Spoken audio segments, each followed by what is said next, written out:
I know you're here because you might be trading or learning IFVGs. This is a very important video today because this is going to be how not to use IFVGs, which almost no trader talks about. If you scroll on social media like Instagram, Twitter, they all show their wins. And sure, I do too, but I also show every loss I take. It's not like I'm hiding anything, and I'm pretty good at this. I've been streaming in live time for about 3 years now.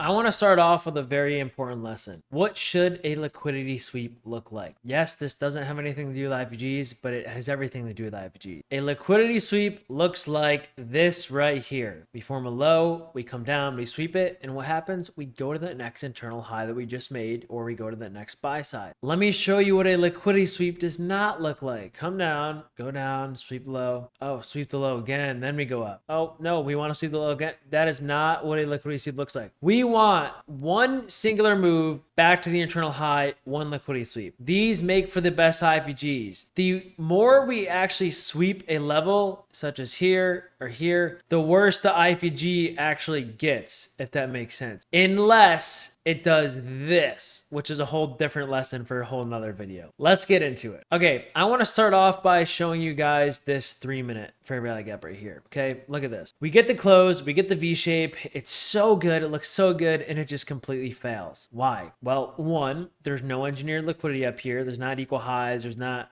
trend line liquidity. But two, look to the left. We already swept liquidity once, and we already got this IFVG here. And it kind of works like this IFVG, if you entered on this market closure here and it goes up, it kind of works, to this fair value gap here, and it rejects. But then the next one just doesn't even hit a break even, doesn't even go for this high, completely wrecked. Why? Because in this market, every single time you take a trade with a true liquidity sweep, we're not going to go sweep liquidity again. This one happened to come down again and then went up and then it failed. But I'm not even surprised in the slightest because the liquidity sweep is not going to come sweep twice. It's going to sweep this low, hold this fair value gap, and then make its move from there. And I can show you 10 examples where price does do that. And this price example, it just doesn't. It just completely failed. And you have to be understanding that the more IFVG we get with the more liquidity sweeps that don't actually trade way out of the range, right? If this traded way down here, then up, it would be different, are going to be much worse. So let me just go over a few more examples. See how in this example right here, you can see there's a fair value gap and we get the inverse and it kind of works, but it doesn't even take out this final high. See this final high here? Does not take it out. Why? Look, we come down, we sweep this low, we don't even get the inverse here, then we sweep the low again,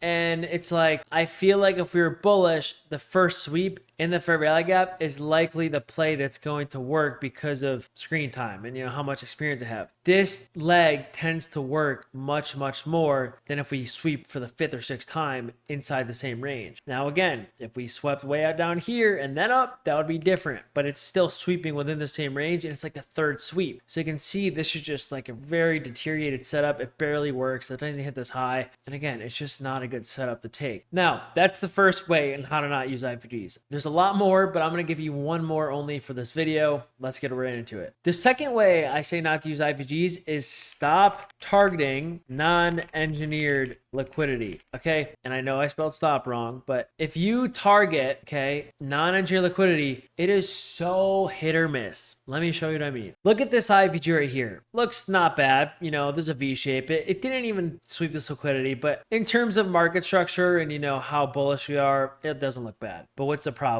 You're targeting the most random high ever known to man with zero engineered liquidity whatsoever. There's no equal highs. There's no trend line liquidity. There's literally just nothing. Versus this example right here, this looks much worse, right? It's kind of a weirder setup. This is more V-shape and this isn't. This is like a V-shape, but 30 minutes later. But why does this one work and why does this one not work? Well, look what you're targeting. Engineered liquidity. 4 times stacked highs in terms of trend line liquidity there. So even though this setup looks a little worse than this V-shape, this one works because there's actually engineered liquidity. And you guys need to get in the habit of targeting engineered liquidity because this is going to give you the most wins. And these are going to be the moves that play out, you know, mostly right away, which is going to be really good in all your psychology. Same thing with this right here. Look it looks good. It looks V-shaped, boom, and it just completely failed. Why? Because you're not targeting entry liquidity. You're literally like, there's nothing here. There's just a high here. I mean, there's not even like clean trend line liquidity here. It's just like a singular point here. It just doesn't look good. But when do we actually start to pump? We start to pump at the reform, more stacked highs here, and then when we get this set up here, boom, I'm entering. You're actually targeting entry liquidity. You got good break even points, right? Even if the setup ends up going up a little bit then failing, you still have a chance to go break even where you're targeting engineered highs versus here there's no engineered highs. Okay, that is a big thing about IFVGs. Here's a perfect example where we have a 3-minute here, we have a short, and I want to show you all this engineered liquidity we have built up. Look at this. Look at how clean this trend line was. That's why something like this works and why these IFVGs to the upside were just completely just getting wrecked, right? IFVG to the upside, IFVG to the upside, wrecked,